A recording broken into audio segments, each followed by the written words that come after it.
morning. Hot day out here. Thank all of you for being here. I'm Horace Horn, Chairman of the Montgomery Chamber, and it's an honor to welcome all of you for this great occasion this morning. We have a lot of great days in Montgomery, and this is certainly a great day with this announcement. All economic development announcements are good. This one happens to be special in that it's a real green announcement. Today we hear a lot about green everything, green energy, and a lot of other things, and so this is a green economic development announcement, which makes it really special. We have a group of people here that I will introduce and ask to come to the podium. Have Kyle Mowitz. Kyle is the Chief Executive Officer and co-founder of Infinitus Energy. He is responsible for the complete oversight and long-term strategy for the company. Kyle is currently involved in the development, investment, and financing of multiple energy projects and resource projects throughout the United States. So with that, join me in welcoming Kyle Mowitz.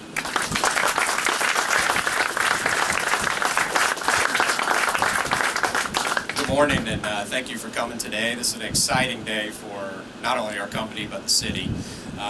This has been 2 years in the making, so to get to this point, what you're seeing behind you right now is a bunch of machines moving and prepping the pad for the delivery of an advanced mixed materials recovery facility. And what does that mean? So today I'm here to tell you what exactly the city of Montgomery is getting.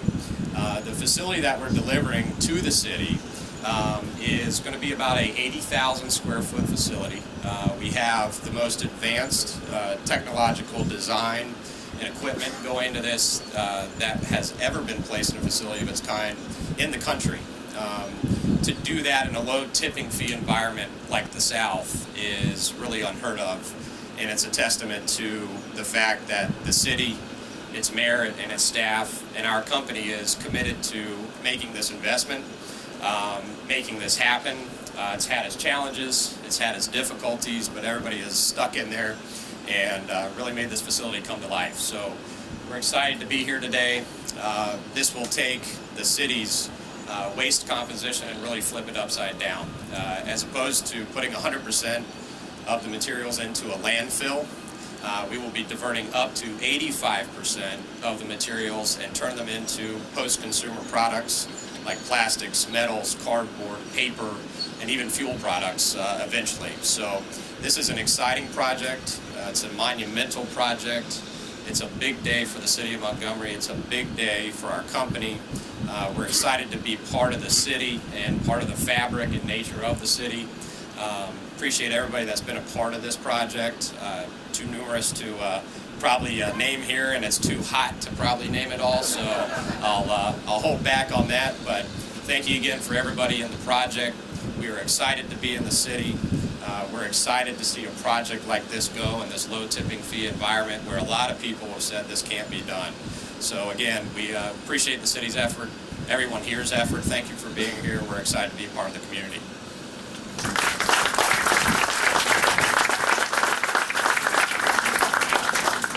Kyle, thank you. That's exciting news, and thank you so much for what you're doing.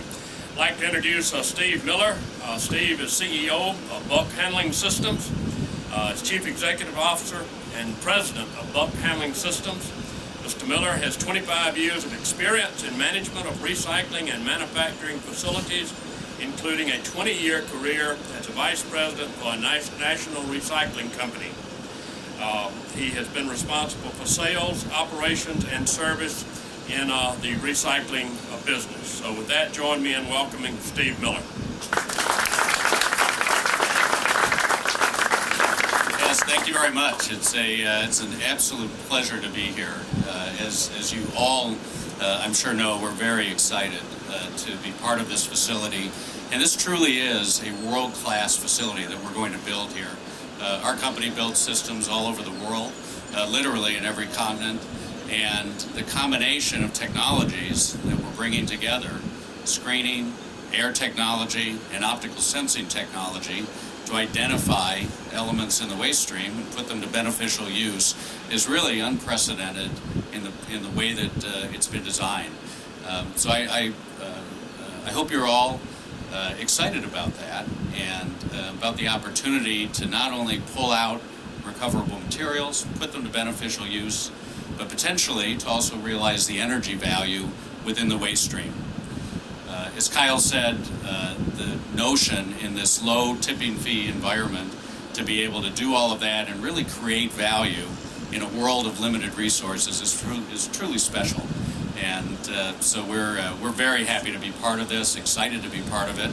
And in another 9 months or so, we'll be starting up the system and processing all of the material in here. So thank you all very much. Pleasure for us to be here, and we look forward to meeting you in the future. Thank you.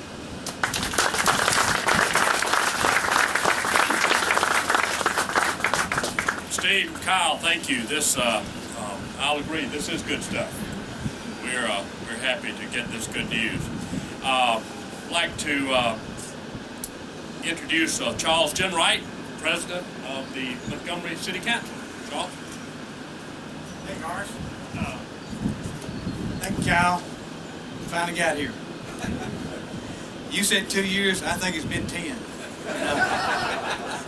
I've been on the city council a long time. We've been talking about this stuff a long time. We'll clean up and do something with recycling, and now we're going to be on the cutting edge. And thanks to our mayor, we're going to be on the cutting edge for a lot of new jobs in Montgomery, a lot of opportunity, and being the first in the Southeast. I think they'll have this type of operation that'll put us out front on a green city issue. So the jobs that are being created out of this, the opportunity for Montgomery to be number one and another issue is great for our city. And as part of the city council and for the district here, Mr. Larkin's not here this morning, but jobs in this district or jobs in our city, a big thing for all of us. So this is a new way for us to be first, and I'm real proud to be a part of this today. And thanks for coming to town, Cal.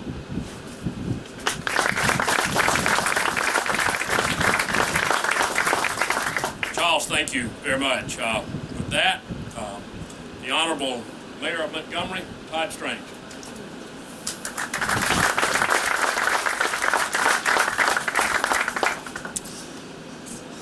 You don't know this, but Steve Miller's from Eugene, Oregon.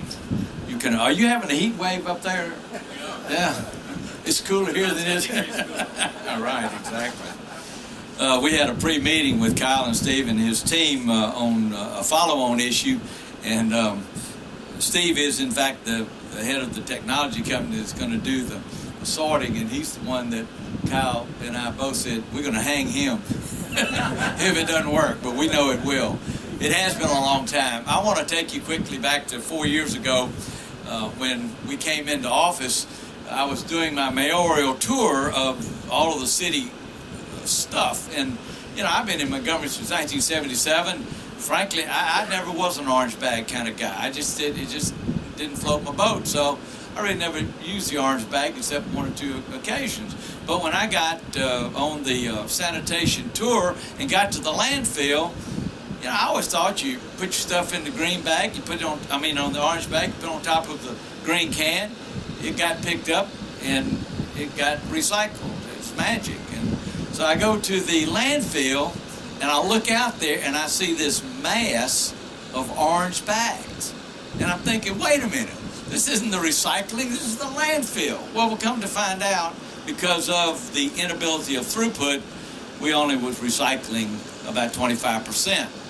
And we were spending about $1 million to pick up those bags. So very quickly, we got out of the curbside recycling pickup. But because of Susan Carmichael and her Clean City Commission and some other private contractors, we were able to continue into the recycling business. And we, frankly, was rivaling in total numbers as much as we were doing even with the orange bags.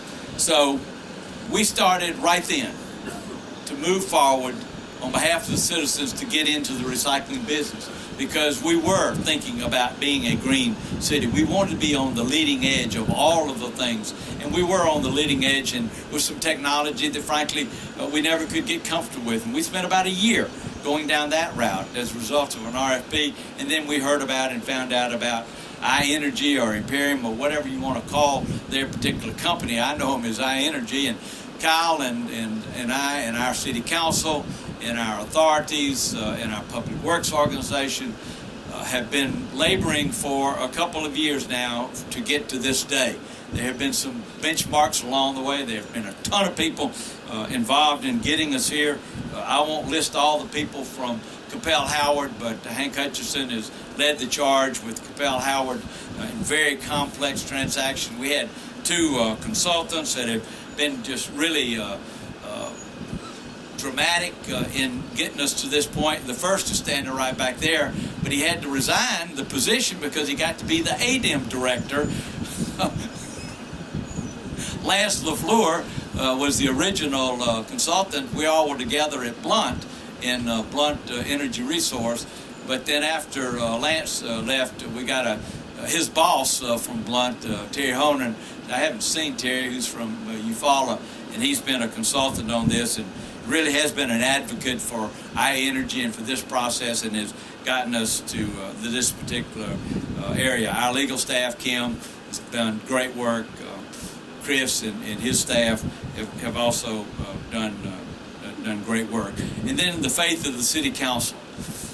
When you try to talk about this technology, and Kyle has been up a couple of three times, there is a lot of faith because it was such a complex transaction, both financially as well as contractually, and they had great faith in the leadership and the team that was put together, so I'm very pleased. And I hope that the citizens of Montgomery will be pleased, because at the end of the day, very simply what happens is you do what you do today. You put all of your waste in a green can. And right there in that green can, we got 4 bags of waste that today will go to the landfill, and we will put it in the landfill, and we'll quickly use up our landfill. But tomorrow, what you'll be doing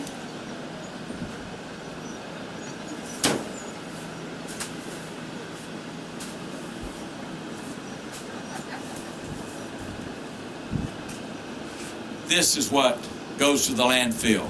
That is what gets recycled.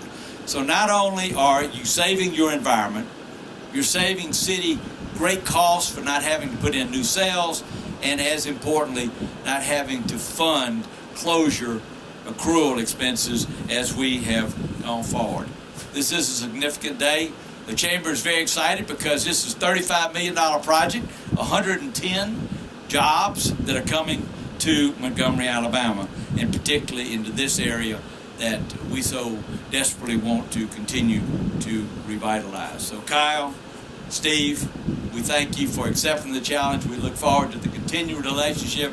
There are 2 or 3 other projects that will be follow-on projects, but our focus has been on this one to get it up and get it running on behalf of the citizens of the city of Montgomery.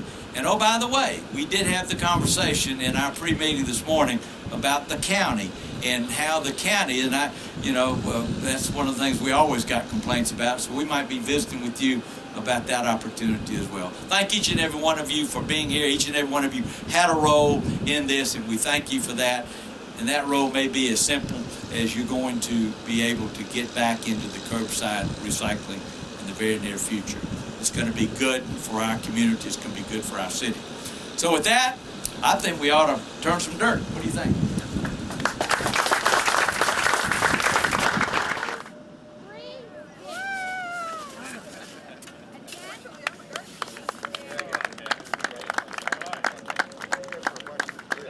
Well, it's cutting edge by virtue of the fact that we're combining technologies that are used all over the world and in applications like this, and we're putting them together to take care of the entire waste stream. It's not bleeding edge, though. Every bit of the technology is used elsewhere and has been used for many years. Our company has been in business since 1976. We have an optical sorting company that we own based in Nashville that's been in business since 1981, and our air technology company out of Amsterdam has been in business since 1945. So we have a wealth of experience that we're bringing to this, but it's really the combination of things, and the development of technology is such that we can take the entire waste stream together and separate out all the value in it using these different technologies. And the reason it's more efficient is that when you look at separate recycling, people only put a percentage of the recoverables in the recycling stream, and then a percentage stays in the waste stream. And that can be, in some communities, as small as 20% goes in the recycling stream and 80% in the waste stream. And in this case, all of it's together, so we have literally access to 100% of every recyclable commodity. So when you back into those numbers and you look at the percentages that we're pulling out, we're actually getting more recovery as a result. And in this case, we're also dealing with the organic stream, food waste, yard waste, things like that, which would then go to compost, and potentially we're talking about adding a feature that will produce energy from that. Well, what I would say is similar to a facility out in San Jose, California, but it is more advanced than that. So this is going to be, without a doubt, the most advanced system in the country that Montgomery's getting. What we like to say is you should be excited about an environmental standpoint, but you should also be excited about the economic standpoint. This doesn't only save the most harmful emission in the world from going into the air, which is methane from the landfill. As materials decompose, methane's created. So we're saving 75% of that material from going in that landfill and saving the most harmful gas emission known to man. But environmentally speaking, this is going to save the city quite a bit of money year over year and really help bolster their financial position. What we're hearing and the feedback we're getting right now is when this is up and running, we've designed the facility to not only do educational tours for the local schools and organizations, but also to showcase the facility and really bring other industry to Montgomery, but also other people that do want to bring this to other municipalities. So Montgomery really will be a showcase type of city for this technology. When you're throwing everything in one can, things do get on the cardboard and the paper and things like that. And we have devised a system that deals with that and still allows us to sell that type of recyclable commodity into the market. So yeah, that's correct. Well, we don't technically recycle glass, but what we can do is separate out the glass because it does get crushed through the process, and use that as landfill cover here at the City of Montgomery. So instead of just digging dirt and putting dirt on that, we can actually provide the glass at no charge to the city and allow them to use that for daily landfill cover. You have everything from sorters, which is like an industrial line processing type of job, all the way through technicians, mechanics, engineers, general managers, facility managers, accountants. So it really runs the gamut of jobs. It's a fairly well put together from a standpoint of job creation as well as job benefits and pay. Right now, we're only recycling a small percentage of what is really available in the city of Montgomery. We have a drop-off recycling program. A lot of people just don't want to take it to a drop-off program, even though you don't have to sort. You can just take it and drop it off in our green monsters. But by doing this concept, we will be able to recycle 75 to 85%. And that is a tremendous savings to our landfill. The one point I want to get across is that we still need to educate people on recycling and the importance of our environment, saving, because what we want to do is to work hand in hand with them to be able to show what the percentages of aluminum and plastic and paper that they're actually pulling out, so that in turn gets made into other products. So that concept will still be educated to the children, that we're not throwing it away, we are recycling even though we're putting it in our rollout container. Right now, we do take a few trips to the landfill. A lot of the Girl Scout and Boy Scout troops like to tour the landfill. And we do have schools like Bear School that is very, very much into the environment. They also have toured the landfill, and it's fascinating to me. When I first toured the landfill, I said, wow, I didn't know any of this. So we hope that we'll be able to bring tours here. It will be probably a few years by the time they build it, and then have the 6 months of testing. But I think it would be an exciting concept, and they could go back and write papers on it and find ways to maybe even improve it. You never know what the kids do these days. And of course, truckloads of this will be shipped out and they will go to market, where it will actually be processed and made into another maybe can or a different type of of metal. In your plastic bottles, a lot of your plastic bottles, like your number 2s, can go down to our plastic plant in Troy. We have the largest plastic recycling plant in the country. Really? If not the world, at KW Plastics, and they actually make the detergent products into paint pails. We don't have to throw anything away. It can all be recycled. So this concept here, it's just a convenience for the public. They will put it in your trash can. They won't have to haul it anyplace. And then this company will ship it to where it will be remade into another product. A 3-to-1 ratio like that potentially extends the life of our landfill 3 times what we would face today. Our current estimates are that it probably has a useful life of about 35 to 40 years as we continue to build new cells and construct those things and continue to pile it higher and higher. But as you know, Michael, they're not making any more land. So for us to be able to triple that life you almost can't put a price tag on it. So that's going to be the biggest value to the citizens in the city of Montgomery, is the ability to preserve that resource for years to come. And not only that, as technology advances, obviously this is a new technology. This takes it from our single stream waste stream.